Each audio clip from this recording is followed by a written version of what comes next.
네, 오늘 말씀은 역대하 26장입니다. 역대하 26장. 우시아의 유다 통치와 우시아의 교만, 이런 제목을 달 수 있습니다. 우시아 왕이 유다를 통치하는 가운데 아마사 왕, 그 앞에 또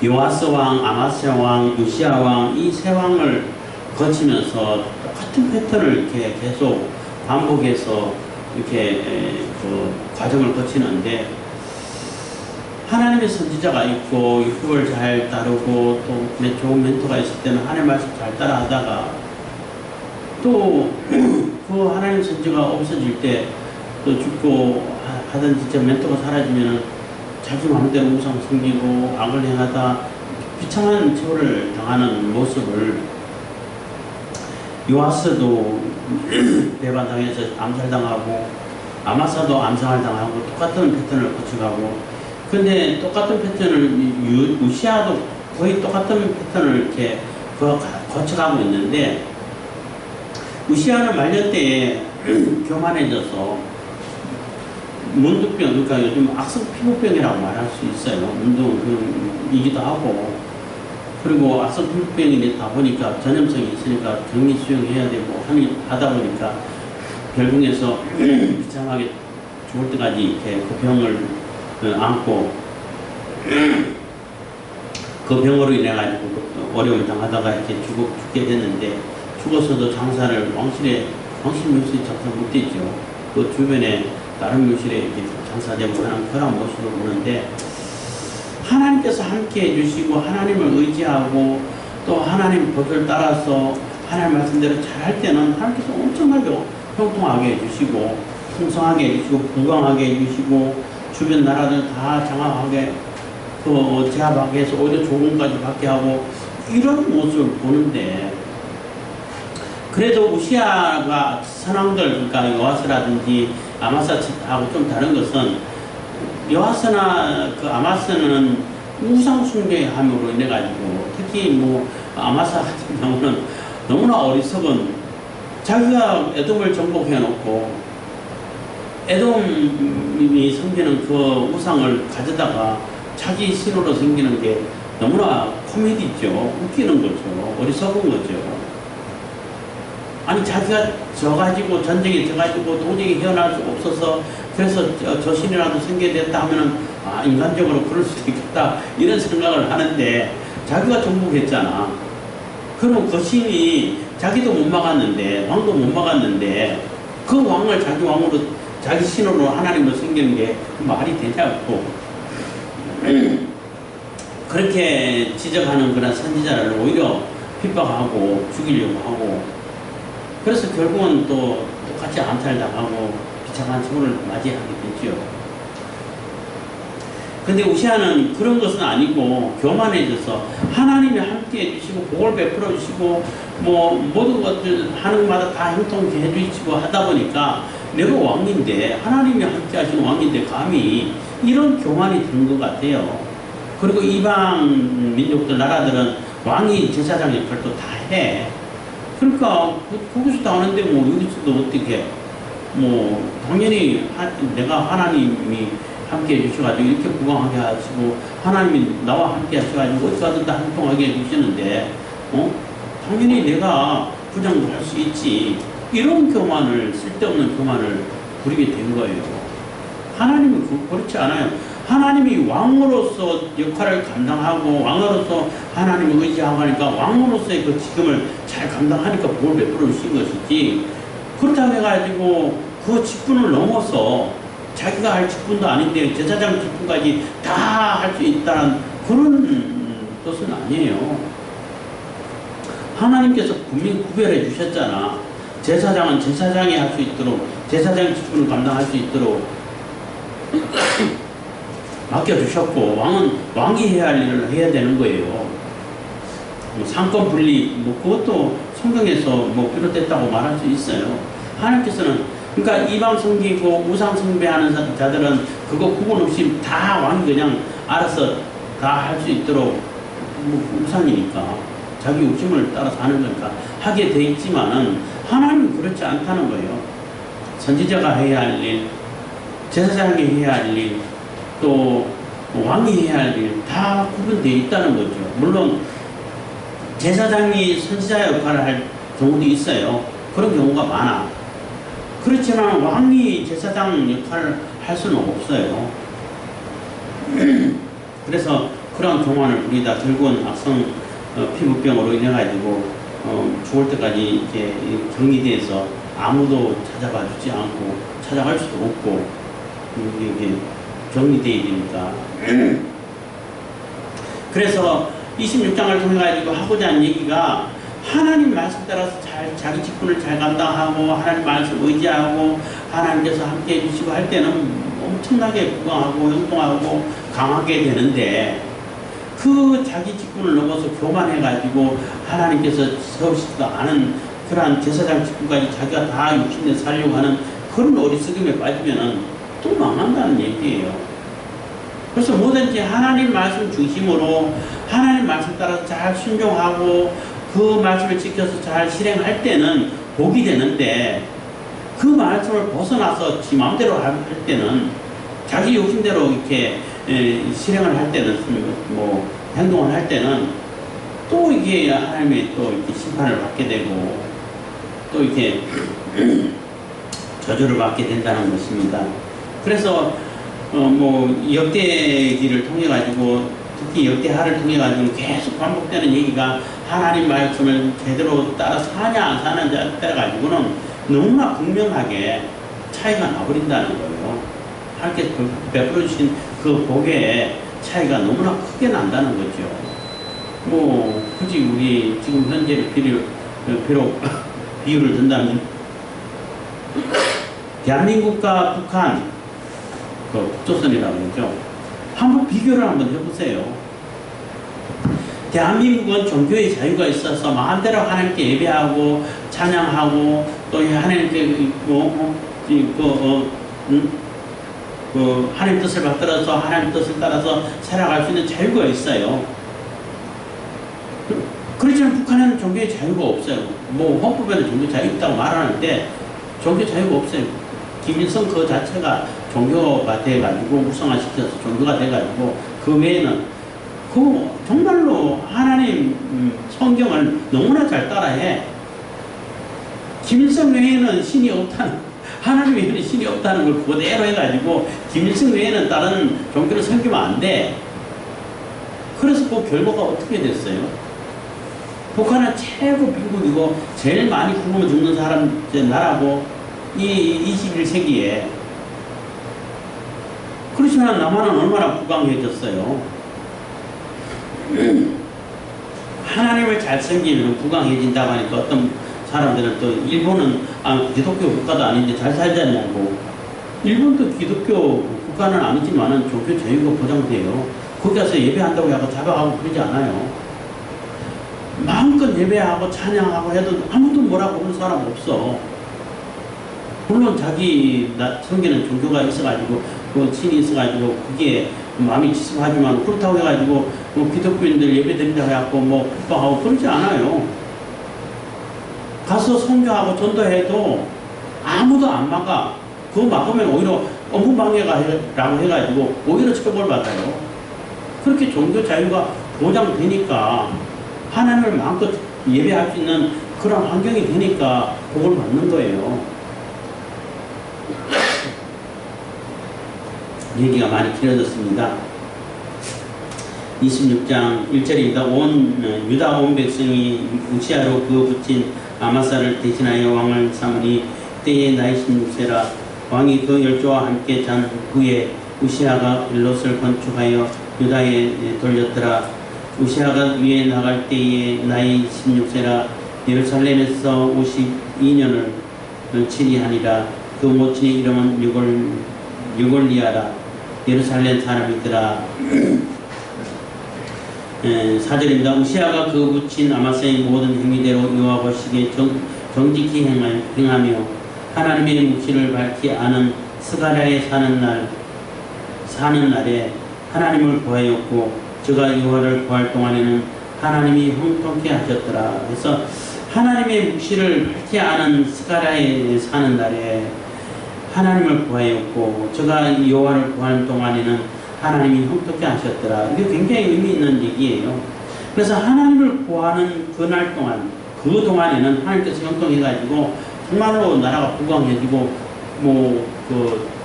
애국 변방까지 영토가 확장되고 주변에 있는 나라들 다 제압해서 조공을 갖게 되고 이런 엄청난 정가라든지 치적을 나타낸 거예요. 그래서 하나님께서 함께 해주셔서 하나님께서 형통해 주셔가지고 우시야 왕이 가면 어디 가든 간에 승리가 이루어지고 다윗처럼 이루어지고 이렇게 했던 왕이라는 겁니다. 그래서 여호와를 구하는 동안에는 하나님이 형통케 하셨더라. 그 얘기는 여호와를 안 구하고 교만할 때는 하나님께서 형통케 안 해주셨다는 얘기가 되는 거예요. 그래서 이 말씀을 잘 기억하셔야 되는 거예요. 내가 하나님을 구하고 하나님 말씀 따라서 하나님 말씀을 근거로 하나님 말씀 중심으로 이렇게 살아갈 때는 하나님께서 형통케 해주고 강하게 만들어주시고 모든 일들을 다 예비해 주시고 착착착 잘 진행되게 해주시고 어떤 어려움 만나도 금방 이겨내고 극복할 수 있게 만들어주시고 이렇게 하는데 하나님을 안 구하고 내 교만에 빠져가지고 내가 뭐든지 혼자 다 할 수 있어. 내가 생각하는 것이 다 옳은 거야. 내가 생각하는 것이 곧 법이야. 내 말이 곧 법이야. 이렇게 할 때 하나님께서 함께 해주지 않으셔가지고 완전히 저주를 받게 됐다는 것입니다. 6절입니다. 우시야가 나아가서 블레셋 사람과 싸우고 가드 성과 아브네 성과 아스도 성을 헐고 아스도 땅과 블레셋 사람 가운데 성읍들을 건축하며 그래서 주변 나라들을 다 정복했다는 거죠. 주변 부족보다 그게 부족 국가라고 말할 수 있는데 주변에 있는 나라들 블레셋이라든지 이런 거 다 정복했다는 겁니다. 7절입니다. 하나님이 도우사 블레셋 사람과 구르발에 거한 아라비아 사람과 마온 사람을 치게 하신지라. 마온 사람도 애국 변방에 있던 그러한 족속이죠. 8절 암몬 사람이 우시아에게 조공을 바치며 우시아가 심히 강성하여 이름이 애국 변방까지 퍼졌더라. 그래서 암몬 사람은 아예 그냥 미리 굴복을 해서 조공을 바치고 했다는 거예요. 그래서 얼마나 우시아 왕이 강하게 됐다는 것을 이렇게 보여주죠. 그래서 애국 변방, 애국 경계선까지 나라를 확장시키고 강한 나라를 만들었다는 거죠. 굉장히 잘했다는 거죠. 그래서 북왕국 이스라엘을 빼고 남왕국 유다 땅일 때 다윗 왕 때 넓혔던 그런 지경을 다 해보겠다는 거예요. 9절입니다. 우시아가 예루살렘에서 성 모퉁이 문과 골짜기 문과 성 구비에 망대를 세워 견고하게 하고 또 거친 땅에 망대를 세우고 물웅덩이를 많이 팠으니 평야와 평지에 육축을 많이 기름이며 또 여러 산과 좋은 밭에 농부와 포도원을 다스리는 자를 두었으니 농사를 좋아함이더라 해서 이래서 군사적으로만 잘한 것이 아니라 군사적으로도 굉장히 요소에 망대를 세워가지고 망대를 잘할 수 있도록 튼튼하게 할 때 국방을 안보죠. 국방을 튼튼히 하고 안보가 튼튼히 될 수 있도록 그렇게 정치를 잘한 거예요. 뿐만 아니라 농사 짓는 것도 미리 물을 비축해가지고 저수지 만들고 해가지고 농사가 잘 될 수 있도록 축산업도 잘 할 수 있도록 이렇게 다방면으로 다 이 정치를 잘해서 아주 유다가 부강해지는 그러한 모습을 보여주는 거예요. 그리고 뿐만 아니라 이제 11절인데 우시아에게 또 싸우는 군사가 있었으니 서기관 예히엘과 영장 마세야에 조사한 수요대로 왕의 장관 하나냐의 소하에 속하여 때를 지어 나가서 싸우는 자라. 이게는 전문 군사를 얘기하는 거예요. 이때는 민병대락 해가지고 평소에는 자기 일 하다가 농사도 하고 어부는 어부하고 산업도 하고 일하다가 전쟁 나면은 다 이렇게 소집돼가지고 뭐 때를 지하고 싸우고 그렇기 때문에 뭐 몇십만, 뭐 심지어는 몇 백만 이렇게 군사들이 모여 싸우는 거예요. 그렇지만 그 군사들은 일반 전문 군사가 아니라는 거죠. 그렇지만 여기서 말하는 싸우는 사람은 전문 군사예요. 요즘 말하면 특수부대라고 말할 수 있어. 요즘은 이제 정예군이 다 있잖아요. 우리 나라에도 군사들은 군만 하지. 뭐 이번 뭐 정치인들이 뭐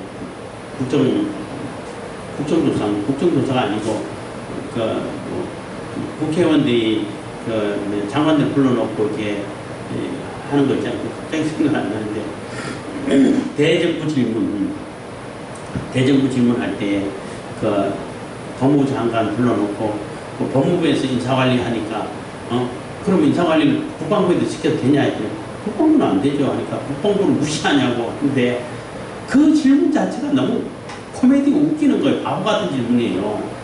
아니 국방부 군인들이 인사관리를 하고 있으면 어떻게 나라를 지키고 전쟁을 방비하고 적군을 어떻게 하냐면 국기 신경 써야지 보초를 쓰고 해야지 거기에만 정신 적어도 지금 모자랄 판인데 그거는 놔두고 오면 인사관리를 해야 돼? 그럼 군인들은 인사관리할 능력이 없어서 안 된다는 말이냐 이런 말도 안 되는 질문을 하는데 능력이 없는 게 아니라 그 일을 할 여가가 없는 거예요. 뭐 군인들을 그 인사관리 시키면 왜 못하겠어? 다 하지요. 그리고 민정수석을 없애가지고 법무부에서 이관해가지고 공개적으로 누구나 이렇게 볼 수 있는 그런 투명하게 인사관리를 하겠다는 게 오히려 발전된 거지. 그전에는 뭐 민정수석하고 밀실에서 자기들끼리 알아서 다 하고 그러다 보니까 대통령 입맛에 맞는 사람 이게 뭐 임명할 수 있으니까 경찰 같은 경우도 실력이 없어도 경찰국 만드는 것도 마찬가지예요. 공개되는 거예요. 오히려 더 투명해지는 건데 그전에는 민정수석에서 다 하다 보니까 내가 실력이 없어도 아부만 잘하면은 승진할 수 있어. 그래서 승진 많이 했어. 정치 경찰이 되면은 뭐 초고초 성장할 수 있었어요. 근데 그걸 못하게 하니까 실력이 있는 자가 이렇게 승진하게 되는 거죠. 그거 못하니까 경찰들이 막 데모를 하는 거예요. 내가 실력이 없어도 밥줄을 계속 지키고 있고 내가 계속 출세할 수 있는 길이 그 정권자에게 임명자에게 이렇게 아부만 잘하면 되는데 실력을 따진다고 그러니까 경찰국 생기면 당연히 실력을 볼 수밖에 없게 되는 거죠. 공개되니까. 하여튼 그런 어리석은 그런 질문을 했는데 군인들은 정치에 관여하고 내치하고 인사관리하고 이런 일을 할 여가가 없어요. 그 해서는 안 돼. 그리고 나라를 지켜야지. 군인들이 지키고 있으니까 우리가 평화를 누리고 있는 거예요. 우리가 직장 생활을 할 수 있는 거예요. 군인들 가가지고 군대 가지고 하는 일이 없대. 그냥 노는데 놀아도 거기서 가서 놀아야 돼. 근데 군대 가서 놀아야 돼. 훈련하고 잘 먹고 건강하게 놀 수 있으면 놀고 놀 시간에는 그렇게 하고 군대가 있어가지고 나라가 지켜져야 뭐 팸이고 뭐고 간에 내가 생활을 할 수 있고 공부할 수 있고 직장 생활을 할 수 있는 거예요. 그거 없으면 그거 할 수 있을 것 같아요? 가장 피해보는 것이 여성들인데 군대가 없으면은 그 말도 안 되는 그러한 논리를 가지고 막 이게 갈등을 조장하는데 그건 너무 잘못된 겁니다. 그리고 국회의원 정도 되면은 그 말도 안 되는 질문을 그런 질문을 하면 안 되죠. 그리고 하기야 뭐 그렇게 해가지고 국회의원 수준이 저거밖에 안 되냐 하고 이제 비난을 많이 듣는데 여기서 말하는 게 싸우는 군대는 정예병이에요. 지금 우리나라 군대도 정예병이 있죠. 정예병 속에서도 특수군대를 또 만들고 뭐 이렇게 뭐 해병대, 정찰병, 수색대 이렇게 만들어가지고 또 특수임무를 맡기고 이렇게 더 세분화됐지만은 이 당시에는 그게 아니었어요. 정예병 자체가 있다는 자체가 굉장한 큰 발전이거든. 그전에는 그냥 전쟁 나면은 뭐 이제 군대 장관이라든지 뭐 사병, 장교 되는 사람들은 하다가 막 모아가지고 전쟁 나가고 이렇게 했는데 정예병을 만들었다는 거예요. 12절 족장의 총수가 2,600명이니 그래서 족장이라는 얘기는 그 군대를 이끌 수 있는 그 장군들이라고 말할 수 있는 겁니다. 모두 큰 용사요. 그 수하의 군대가 30만 7,500명이라. 그래서 30만 7,500명이라 하면 그전에는 그 아마사가 30만밖에 안 돼가지고 이스라엘에게 군대를 빌려오고 막 그러려고 했잖아. 근데 그거는 민병대 그러니까 그 싸움에 나갈 수 있는 사람 포함했을 때 그거밖에 안 된다는 얘기. 그만큼 축소됐다는 얘기죠. 많이 힘을 잃었다는 얘기죠. 근데 여기는 그런 사람을 한 것이 아니라 전문적으로 싸울 수 있는, 전쟁할 수 있는 군사를 얘기하는 거예요. 그게 30만이나 된다는 거예요. 어마어마한 군사죠. 13절 그 수하의 군대가 30만 7,500명이라 건장하고 싸움에 능하며 왕을 도와 대적을 치는 자며 우시아가 그 온 군대를 위하여 방패와 창과 투구와 가복과 활과 물맷돌을 예비하고 그래서 전쟁 장비도 아주 철저하게 잘 구비하고 준비를 해놨다는 거예요. 전쟁을 안 해도 전쟁 무기는 있어야 되는 거예요. 국제정세 이충근 박사 강의를 종종 듣는데 그때 그런 얘기를 해요. 이런 무기는 탱크라든지 전투기라든지 어마어마한 미사일이라든지 특히 핵 같은 것도 마찬가지지만은 이런 거는 안 쓰기 위해서 만든다는 거예요. 안 쓰기 위해 가지고 만들어 가지고 사고 배치한다는 거예요. 그거 쓸 일이 있으면 오히려 안 되는 거죠. 쓰지 않기 위해서 쓴다는 거예요. 배도 군함도 어마어마하게 비싸잖아요. 조 단위로 하는 것이고 잠수함도 그렇고 엄청나게 비싼데 그러한 엄청나게 비싼 그러한 무기들을 왜 사냐 하면은 안 쓰려고 산다는 거예요. 안 쓰는 게 왜 사? 웃기잖아요. 경제적하고는 전혀 안 맞잖아요. 근데 그게 있어야 그게 사용되지 않게끔 막아진다는 거예요. 그게 없으면은 그냥 전쟁하고 당할 수밖에 없는 거죠. 그래서 군대는 전쟁하지 않기 위해서 군대를 역설적인 거죠. 가지고 있는 거예요. 그래서 그 군대가 있음으로만 해서 전쟁이 막아지는 것이지. 물론 그 군대가 약해가지고 또 전쟁 침범을 당하고 그러면 또 힘내가지고 싸워서 이기면은 그나마 그래도 다행인데 1차 목적은 전쟁 안 하려고 군대를 보유하고 있는 거예요. 그리고 침략해오면은 막아서 물리치기 위해서 그게 2차 목적이 되는 겁니다. 그래서 그만큼 군대가 중요한데 우시아도 이 군대 장비라든지 무기를 잘 정비해가지고 언제든지 나와서 싸울 수 있을 만큼 준비를 해놨다는 거죠. 정치 굉장히 잘한 거죠. 15절은 또 예루살렘에서 공경한 공장으로 기계를 장착하여 망대와 성곽 위에 두어 살과 큰 돌을 바라게 하였으니 그 이름이 원방에 퍼지면 기이한 도우심을 얻어 강성하였습니다. 그래서 기이한 도우심을 얻어 강성하여졌다는 얘기는 하나님이 특별한 방법으로 도와주셨다는 얘기예요. 그리고 여기 예루살렘에 공부한 공장으로 기계를 장착하여 한 얘기는 성 위에다가 공격 무기를 장착해놨어. 그래갖고 막 보면은 성 밖에서 성을 깨기 위해서 돌을 투척기도 세우고 활동하는데 성 위에다 그걸 만들어 놓고 공격해오는 그러한 방어를 하면서 공격해오는 그들을 공격할 수 있으니까 얼마나 위협이 되겠어요. 성에 가까이 가지를 못해. 이 정도가 되면은 그만큼 방비를 잘 해놓고 또 기발한 아이디어를 가지고 또 그 성 위에다 그 공격 무기를 장착해가지고 아무도 공격하지 못하도록 이렇게 만들어 놓은 거예요. 그러니까 누가 쳐들어올 수 있겠어요?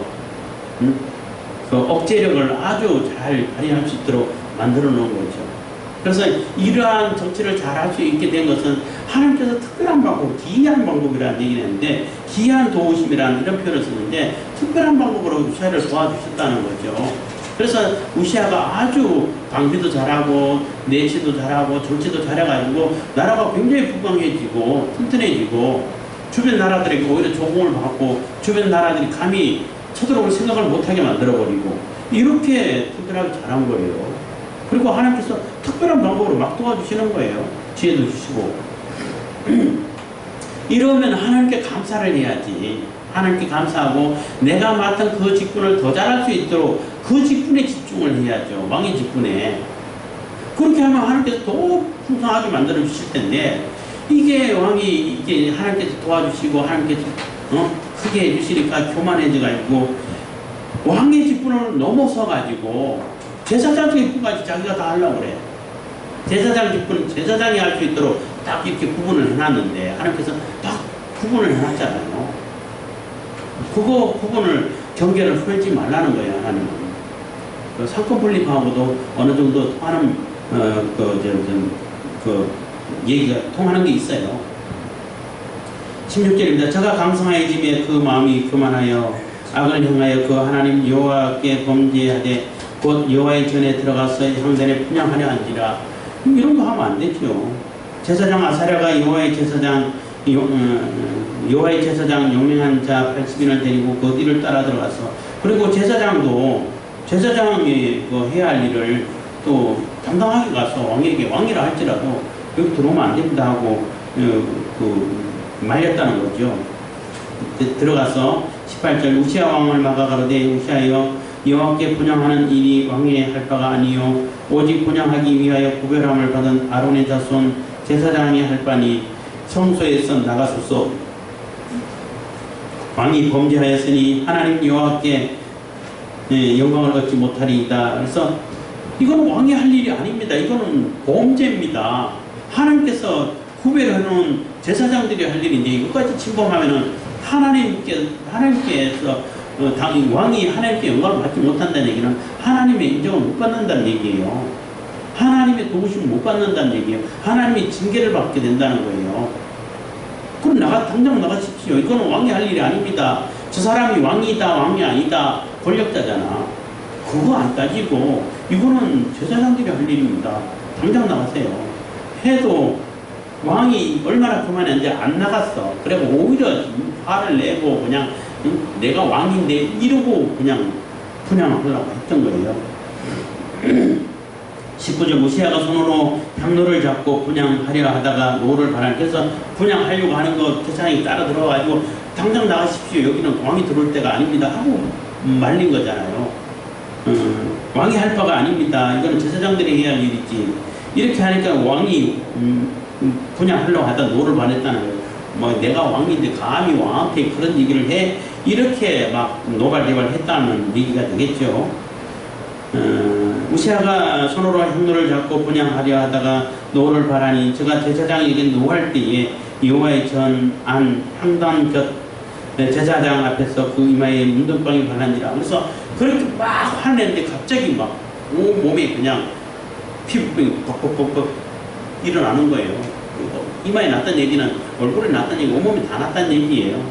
눈에 확 드러나 보이도록 이게 이렇게 피부병이 전염성 있는 피부병이 발생했다는 겁니다.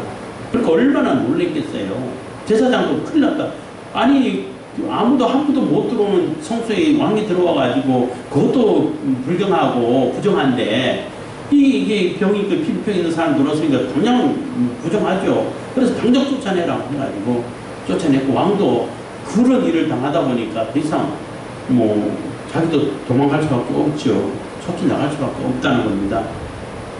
20절 제사장 아사랴와 모든 제사장이 왕의 이마에 문둥병이 발라였음을 보고 전에서 하는 성전입니다. 성전에서 급히 쫓아내고 여호와께서 지심으로 왕도 속히 나가리라. 그래서 왕도 또 너무나 민망하고, 그리고 이게 아니구나, 아무거나 다 할 수 있는 게 아니구나 이렇게 깨달았다는 거죠. 21절 우시아 왕이 죽는 날까지 문둥이가 되었고 문둥이가 되매 여호와의 전에서 끊어졌고 더 이상 성전에 못 가는 거죠.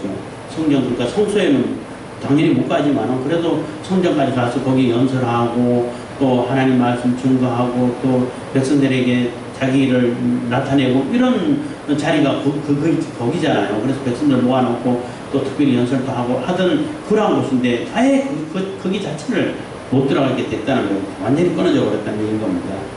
결국에 홀로 거했으므로 그 아들 요담이 왕궁을 관리하며 국민을 치리하였더라. 그럼 얼마나 비참하냐는 거예요. 바보 짓을 한 거죠. 그래서 교만하면 안 돼요. 자기 욕심대로 자기 생각대로 하면 안 돼. 자기 생각이 다 옳다라고 생각하면 안 돼요. 22절 이외에 우시아의 시종 행적은 아모스의 아들 선지자 이사야가 기록하였더라. 23절 우시아가 그 열조와 함께 잠에 저는 문둥이라 하여 열왕의 묵실에 접한 땅 곧 그 열조 곁에 장사하니라. 그 아들 요담이 디킨하여 왕이 되니라. 그래서 묻힐 때도 열조의 왕의 묵실에 묻히지도 못했어. 왜냐하면 그 북주며 격리를 해야 되니까. 그래서 그때 따로 이렇게 마련해가 했는데 그렇게 얼마나 이게 교만이 무서운 거라는 것을 보여주는 거예요. 아무리 하나님께서 함께 해주셔야 할 형통하게 했다 할지라도 그 자기 직분에 집중해야지. 자기 직분에 더 집중해가지고 더 전문적으로 더 세밀하게 하나님 뜻을 받을 수 있도록 이런 데 머리를 써야죠.